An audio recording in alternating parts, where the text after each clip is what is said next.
اللہ نے یہ دنیا کے اندر ایک نظام بنایا ہے، اور اس نظام کو اللہ نے خود بنایا، اور بنانے میں کسی سے مشورہ نہیں لیا، اور چلانے میں کسی کے مشورے کا پابند نہیں۔ اس کا نظام وہی بہتر جانتا ہے بنایا کیسے اور چلائے گا کیسے۔ اگر بندوں نے اس کے نظام کے اندر مداخلت کی تو ناکام ہوئے، اور اس کا کچھ نہیں بگاڑا، اور اپنی ہی بربادی کا اپنے ہاتھوں ذریعہ بنے۔ اور نظام اس کا چل رہا ہے اور قیامت تک چلتا رہے گا۔ تبدیلی اگر کرنی تو اس نے کرنی، نہیں کرنی تو اس نے کرنی۔ اس کا نظام ہے، جیسے چاہے چلائے، اور کہہ دیا بس میں نے نظام ترتیب دے دیا، اس کے متحد زندگی گزارو گے، جتنے میرے تمہارے سے وعدے ہیں سارے پورے کروں گا۔ اور اگر اس نظام کے اندر مین میخے نکالو گے، یا اس نظام پر بنائے ہوئے انگلی اٹھاؤ گے، یا اس نظام کو پسند نہیں کرو گے، تمہاری زندگی کے اندر، تمہیں تمہارے کمائے ہوئے مال کے اندر اور تمہاری اولاد کے اندر اس نظام کی مخالفت کرنے کی وجہ سے اتنا پریشان کر دوں گا کہ بسا اوقات تم اپنی اولاد اور اپنے مال اور اپنے مکان، اپنی جان سے بھی تنگ آ جاؤ گے۔ کرنا کیا ہے؟ نہ اس نظام پر انگلی اٹھانی ہے، نہ اس نظام کے اندر کسی قسم کی تبدیلی لانے کی کوشش کرنی۔ آج جو حالات ہمارے پر آ رہے ہیں وہ یہی وجہ ہے کہ اس نظام کو تسلیم نہیں کر رہے، اور اس نظام کو تسلیم نہ کرنا علیحدہ اللہ کی ناراضگی، اور اس کے اندر تبدیلی لانا یہ علیحدہ اللہ کی ناراضگی۔ اور تیسری بات یہ کہ اس نظام کی مخالفت کرنا، اس نظام کو تسلیم نہیں کرنا، ایسے نہیں ایسے ہو جاتا، کیا یہ اچھا ہوتا ہم یوں ہوتے، جب اللہ نے ہمیں بنائے نہیں، کاش ہم صحابہ کے دور میں ہوتے، اس نے بنایا ہی نہیں۔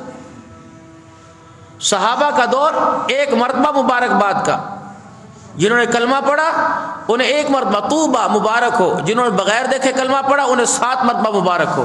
اللہ نے آسانی پیدا فرما دی۔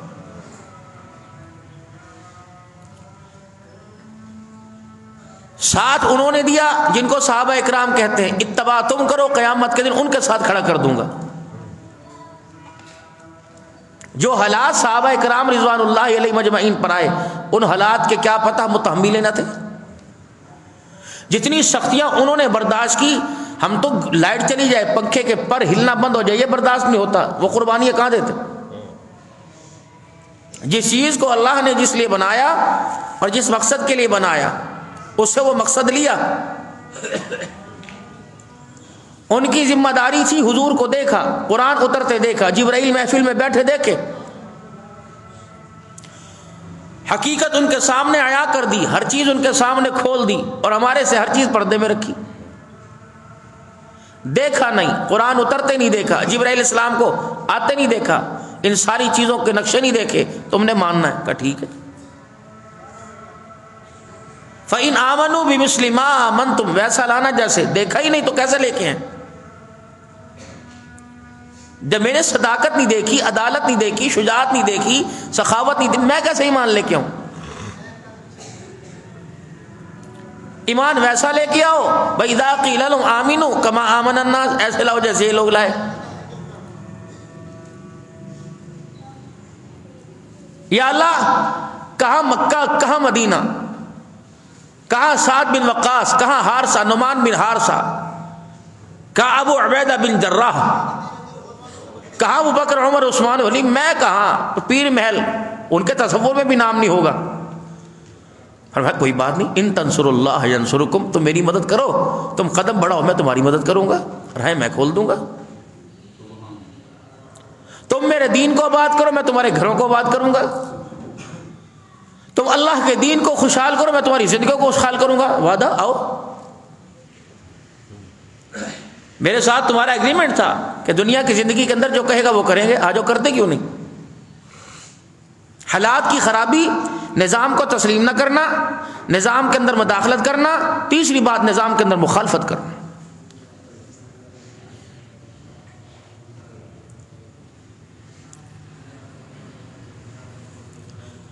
فاذهب انت وربك فقاتلا انا هاهنا قاعدون. آپ جائیے.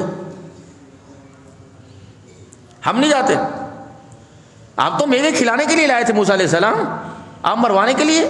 ہم نے کلمہ اس لیے پڑھا کہ تو ہمیں مروائے. وہ دیکھ وہ فرعون ہے اور لشکر اس کے ساتھ, حکومت اس کے پاس, پیسہ اس کے پاس. اللہ کہہ رہے کہ نہیں تم میرے دین کی مدد کرو, میں تمہاری مدد کروں گا. اب وہ کہہ رہے نہیں موسیٰ علیہ السلام, حالات سامنے ہیں, کب اللہ کی مدد آئے گی, کب اللہ ہمارے ساتھ ہوگا, ہم نے کوئی نہیں دیکھا. جاؤ, جب فتح ہو گئی اور بیت المقدس کے دروازے کھل گئے, ہمیں دینا, ہم ہنستے ہوئے دوڑتے ہوئے آ جائیں گے. ہے جی فتح آپ کرو, آباد ہم کریں گے. آج ٹھیکہ سارے دین کا مولوی نے اٹھا رکھا ہے. شہادتیں تم دو, قربانیاں تم دو, ہے جی, اور وہاں کے جو میوے تقسیم کرنے کی باری آئے گی تو ہمارا حصہ بھی ساتھ رکھ دینا. یہ اس وقت نظام چل رہا ہے.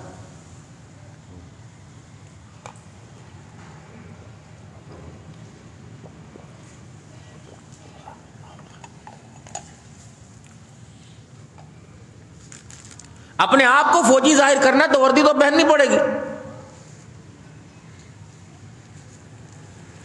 میں وردی نہیں پہنوں گا تو سب سے پہلا میرے پہ پوائنٹ اٹھے گا, تو سب سے پہلے میرے بارے میں کہا جائے گا آبجیکشن, کہ ہمیں کیا پتا تھا, ہم کو اندر ہمارے پاس غیب کا علم تھوڑی تھا, کس نے وردی پہنا, وردی نہیں تھی اس کے پاس.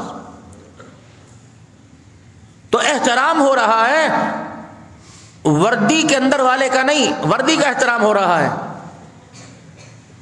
قل ان کنتم تحبون اللہ فاتبعونی, قل ان کنتم تحبون اللہ فاتبعونی. تمہاری اپنی حیثیت کوئی نہیں. جب تم حضور کی غلامی والی وردی پہنو گے تو یحببکم اللہ. اگر اس وردی سے باہر ہو جاؤ گے تو اولئک کالانعام, جانور اور تم برابر.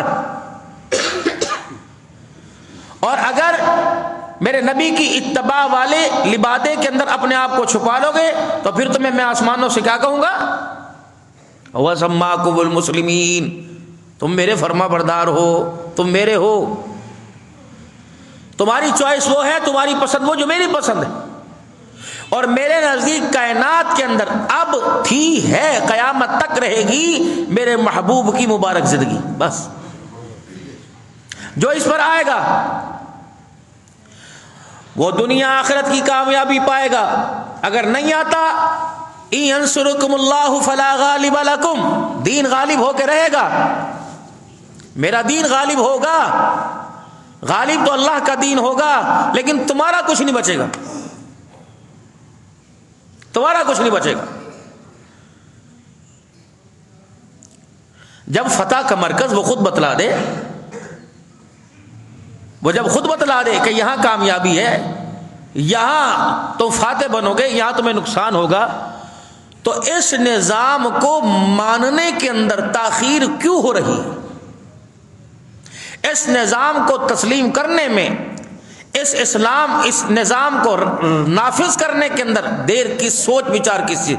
حکومت اسلامی, ملک اسلامی, اقتدار اللہ کے ماننے والوں کا, کرسی پر بیٹھنے والے سارے غلام رسول. شریعت بل پاس ہو رہا ہے, اس کے اندر شریعت ہے کون سی جو پاس ہو رہا ہے؟ 200 سال انگریز ہمارے پر حکومت کرتا رہا. اس نظام کو لانے کے لیے آپ کو اندازہ نہیں کتنی قربانیاں پیش کرنی پڑی. مارنے والے تھک گئے لیکن مار کھانے والے ختم نہ ہوئے.